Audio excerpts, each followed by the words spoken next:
ပိတ်ဆံကိုပန်ထဲမှာဒီအတိုင်းပဲထားတယ်ဒါမှမဟုတ်အိမ်မှာပဲတင်ထားတယ်ဒါပေမဲ့အချိန်ကြာလာတော့အရင်ကလောက်သုံးမရတော့တယ်လို့ခံစားဘူးကြပါသလားအဲ့ဒါက inflation ဆိုတဲ့ငွေကြေးဖောင်းပုံမှုရဲ့လက်ချက်ပဲပေါ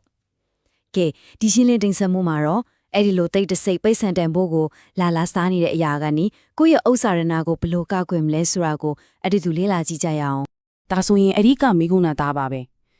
ဲလူတိုင်းပင်ရှာထားတဲ့ပိတ်ဆံတွေကို inflation ရဲ့တက်ရောက်မှုတွေနဲ့ဘယ်လိုကာကွယ်ချမလဲဟုတ်တယ်ဒါကဒီနေ့ကျွန်တော်တို့အတူတူအဖြေရှာသွားမယ့်အရေးကြီးဆုံးမိကုတစ်ခုပါပဲ ပထမဆုံးအနေနဲ့ inflation ဆိုတာဘာလဲဆိုတာကိုရိုးရိုးရှင်းရှင်းလေးရင်ကြည့်လိုက်အောင်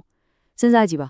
ဒါကပိတ်ဆံရဲ့တန်ဖိုးကိုချက်ကောက်နေလို့ဖြည်းဖြည်းနဲ့စားသွားတဲ့ဖြစ်စဉ်တစ်ခုပါပြောရရင်အချိန်ကြာလာတဲ့နဲ့အမျှကိုလက်ထက်ကပိတ်ဆံနဲ့အရင်ကလောက်ပစ္စည်းတွေဝယ်လို့မရတော့တန်ဖိုးကကျသွားတာပေါ့ကဲအခုအပိုင်းထက်ကိုစားလိုက်ကြရအောင်ဒီအပိုင်းကနည်းနည်းတော့အောင်စရာကောင်းနိုင်တယ်ခေါင်းစဉ်ကငွေသားကင်ဆောင်ခြင်းရဲ့အကျက်တဲတယ်ဟုတ်ပါတယ်ဘာကြောင့်ပိတ်ဆံကိုအများကြီးကင်ထားလေပို့ပြီးဆင်းရဲသွားနိုင်လေဖြစ်ရတယ်လေဆိုတာကိုကြည့်ကြမှာမယ် ဘာလို့လဲဆိုတော့ငွေသားအများကြီးကိုဒီအတိုင်းကင်ထားတာက inflation ကိုလက်မြောက်အရှုံးပေးလိုက်တာနဲ့ဘာမှမထူလို့ပါပဲစဉ်းစားကြည့်လေအိမ်မှာတင်ထားတဲ့ငွေဖြစ်တာမန် saving account ထဲကရတဲ့အတုံးနှုန်းလေးကဖြစ်တဟွန်ထိုးတန်နေတဲ့ inflation နှုန်းကိုဘယ်လိုမှလိုက်မမီနိုင်ဘူးလေ ဒါဆိုရင်ငွေသားဘယ်လောက်ကင်ထားတဲ့တယ်လဲအကြံပြုချက်တွေရတော့အရေးပေါ်အခြေအနေတွေအတွက်ပေါ့ဥမာရုတ်တရက်လောက်ပြုတ်သွားတာမျိုးနေထိုင်မကောင်းချစ်တာမျိုးအတွက်ကိုယ့်ရဲ့3လကနေ6လစအသက်မွေးဝမ်းကြောင်းစရိတ်လောက်ကိုပဲငွေသားအနေနဲ့အလွယ်တကူချုပ်သုံးလို့ရအောင်စောင့်ထားတဲ့တယ်လို့ဆိုပါတယ် ဟုတ်ပြီအခုတော့အခန်းစစ်ကနေတိတ်စစ်ပြောင်းရမယ့်အချိန်ရောက်ပါပြီအပိုင်းထဲမှာတော့ကိုယ့်ရဲ့ဥစ္စာဒါနအတွက်ခံတက်ကြီးတစ်ခုကိုဘယ်လိုတည်ဆောက်မလဲ inflation ကိုနိုင်တဲ့နိုင်တဲ့ပိုင်ဆိုင်မှုတွေ assets တွေအကြောင်းကိုတစ်ခုချင်းစီလေ့လာသွားကြပါမယ်ပထမဆုံးယင်းနှီးမြှုပ်နှံမှုနည်းဗျူဟာကတော့ကိုယ်ပိုင်လုပ်ငန်းတစ်ခုထူထောင်တာပါပဲဟုတ်ပါတယ်ဒါက inflation ကိုတိုက်ရိုက်သုံးပြနိုင်တဲ့အကောင်းဆုံးနည်းလမ်းတွေကတစ်ခုဖြစ်ပါတယ်ကိုယ်ပိုင်လုပ်ငန်းတစ်ခုရဲ့အားသာချက်ကဘာလဲဆိုတော့လိုက်လျောညီထွေရှိမှုပါပဲဥပမာကုန်ကျန်းစရိတ်တွေတက်လာပြီဆိုရင်ကိုရောင်းတဲ့ကုန်ထီစီဒါမှမဟုတ်ပေးနေတဲ့ဝန်ဆောင်မှုရေးစည်းနှုန်းကိုလိုက်ပြီးချိန်ညှိလို့ရတယ်အဲ့တော့ကိုအမျက်ကိုမထိခိုက်စေပဲ inflation နဲ့အပြိုင်လိုက်သွားနိုင်တာပေါ့ ဒုတိယနည်းဗျူဟာကတော့အားလုံးနဲ့ယဉ်နီးပြီးသားဖြစ်မဲ့အိမ်ချမ်းမြေယဉ်နီးဖြုံနှံမှုပါပဲဒါကရေရှည်မှာဥစ္စာရဏကိုကာကွယ်ပေးနိုင်တဲ့နည်းလမ်းကောင်းတစ်ခုဖြစ်လူသိများပါပဲ အိမ်ချမ်းမြေရဲ့အားသာချက်ကရေရှည်မှာတန်ဖိုးတက်လေးရှိတာချို့ခုတည်းမဟုတ်ဘူးအငါးချထားမယ်ဆိုရင်လက်ဆင့်ဝင်ငွေပုံမှန်ရရှိစေနိုင်သေးတယ်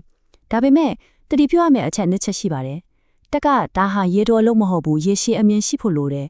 နှစ်ကတော့များသောအားဖြင့်ငွေအရင်းနဲ့အများကြီးလိုအပ်တတ်တယ်ဆိုတာပါပဲ ကဲနောက်ထပ် inflation ကိုတိုက်ဖြတ်နိုင်တဲ့အစွမ်းထက်လက်တစ်ခုကတော့ stock ဈေးကွက်ပဲဖြစ်ပါတယ် stock ဈေးကွက်ကဘလို့အလုပ်လုပ်တယ်လဲဆိုတော့ကုမ္ပဏီတွေဟာသူတို့ရဲ့ကုန်ကျစရိတ်တွေတက်လာတဲ့အခါအဲ့ဒီတက်သွားတဲ့စိတ်တွေကိုသူတို့ရဲ့ကုန်ပစ္စည်းစိမ်းနှုန်းနဲ့ထပ်ပေါင်းပြီးသုံးစွဲလူတွေစီလွှဲချနိုင်တယ်လေအဲ့တော့ကုမ္ပဏီရဲ့အမြက်ကမကြတော့ဘူးဒီလိုနဲ့ရေရှည်မှာ inflation ကိုကျော်လွှားနိုင်တော့ပေါ့ဒါပေမဲ့အရေးကြီးဆုံးသတိပေးချင်တာကတော့ဘာမှမသိဘဲနဲ့ကဝေမလုံးတင်မှုအခြေခံပညာကိုတည်တည်ချာချာလေ့လာပြီးမှသာစတင်သင့်ပါတယ် နောက်ဆုံးဆွေးနွေးမဲ့ပိုင်ဆိုင်မှုကတော့ရှေးရစဉ်အဆက်ကတွေကတန်ဖိုးကိုထိန်းသိမ်းရမှာနာမည်ကြီးရဲ့ရွှေမဲ့ဖြစ်ပါတယ် ရွှေရဲ့အဓိကအစွမ်းကတော့ပိုက်ဆံတန်ဖိုးကျဆင်းနေတဲ့အချိန်တွေမှာသူ့ရဲ့တန်ဖိုးကစံချိန်ပတ်အနေနဲ့တက်လိရှိတာပါပဲအဲဒါကြောင့်ပဲစီးပွားရေးမကောင်းတဲ့အချိန်တွေမှာတန်ဖိုးကိုထိန်းသိမ်းဖို့အတွက်အကောင်းဆုံးနည်းလမ်းတစ်ခုခေလူတွေကလက်ခံထားကြတာပါ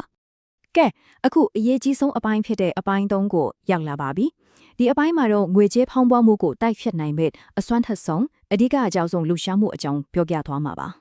ဒီမှာရေးဆုံးအချက်ကိုတိုက်ရိုက်ကိုကဖော်ပြထားပါတယ်အဲ့ဒါကတော့ကိုမှာယင်းနှီးမြှုပ်နှံပါတယ်ဟုတ်ပါတယ်ဒါဟာအားလုံးထဲမှာတကယ်ကိုအဓိကအကျဆုံးအချက်ပါပဲ တကယ်တော့ inflation ကိုမကြော်နိုင်ရတဲ့အဓိကပြဿနာကဝင်ငွေမတိုးတာပါဝင်ငွေကနေရာမှာတင်ရပ်နေတာဒါကြောင့်အကောင်းဆုံးဖြေကတော့ကိုယ့်ရဲ့ဝင်ငွေကို inflation ထပ်ပိုးမြန်အောင်တိုးမြင့်ဖို့ပါပဲဘယ်လိုလုပ်မလဲဥပမာ ID AI ဘာသာစကားလိုမျိုးဈေးကွက်မှာလိုအပ်ချက်များနေတဲ့ကျွမ်းကျင်မှုတွေကိုမြင့်တင်မှာစီးပွားရေးပညာခင်မီနည်းပညာအတစ်တွေတင်ယူပါအဲ့ဒီကနေတစ်ဆင့်ကိုယ့်ရဲ့လာစာနဲ့ဝင်ငွေကိုတိုးအောင်လုပ်ရမှာဖြစ်ပါတယ် ဟုတ်ပြီအပိုင်းလေးမှာတော့ခုနကပြောဖင်တဲ့ခန္ဓာကြီးကိုပိုပြီးခိုင်မာအောင်အောင်မြင်ချကြပါမယ်ဒီနည်းပြဟာဒီအလုံးကိုအထောက်အကူပြုမယ်မရှိမဖြစ်လိုအပ်တဲ့ဘယ်နောက်ရအလျက်ထကောင်းတွေကိုလေ့လာကြည့်ရအောင် အကျွေးနဲ့ပတ်သက်ပြီးစိတ်ဝင်စားစရာအချက်တစ်ခုရှိပါတယ်အကျွေးတိုင်းကမကောင်းတာတော့မဟုတ်ဘူးပေါ့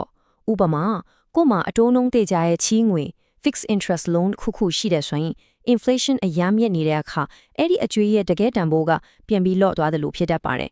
ဒါပေမဲ့အဲ့ဒါနဲ့ဆန်းကျင်ဘက်အတိုးနှုန်းများလွန်းတဲ့ credit card အကျွေးတွေမလိုအပ်ပဲထင်ထားတဲ့အကျွေးတွေကတော့ inflation ထက်တောင်ပိုပြီးဒုက္ခပေးနိုင်ပါတယ်။နောက်တစ်ချက်ကဝင်ငွေကိုတင်နေရာထဲမှာပဲအားမကိုဖို့ပါပဲ။ဝင်ငွေလမ်းကြောင်းတစ်ခုတည်းကိုပဲမိခိုနေတာကအန်ဒီရဲ့များပါတယ်။လာစားပြင်ကိုပိုင်ပြီးထွင်လုပ်ငန်းလေး online ကနေရှာရဝင်ငွေရင်းနှီးမြှုပ်နှံမှုကောက်ရတဲ့ဝင်ငွေစသဖြင့်ဝင်ငွေလမ်းကြောင်းတွေခွဲထားမိဆိုရင်တခုခုထိခိုက်တော့တဲ့အခါကျန်တဲ့ဝင်ငွေတွေကကိုယ့်အချက်အကာအကွယ်ပေးနိုင်မှာပါ။ပြီးတော့ဒါကတော့အခြေခံကြပြီမဲ့အရန်အရေးကြီးတဲ့အချက်ပါအကျိုးမရှိတဲ့အသုံးစရိတ်တွေကိုပြန်သုံးသပ်ပြီး short ချဖြစ်ဖို့လိုပါတယ်ဥပမာမကြည့်ဖြစ်တော့တဲ့ subscription တွေ trend နောက်လိုက်ပြီးဝယ်မိတဲ့ PC တွေအဲ့ဒါတွေကို short ချလိုက်လို့စုမိလာတဲ့ငွေကိုဒီတိုင်းမထပဲရင်းနှီးမြှုပ်နှံမှုအဖြစ်ပြောင်းလဲပြတာပါမယ်ကဲ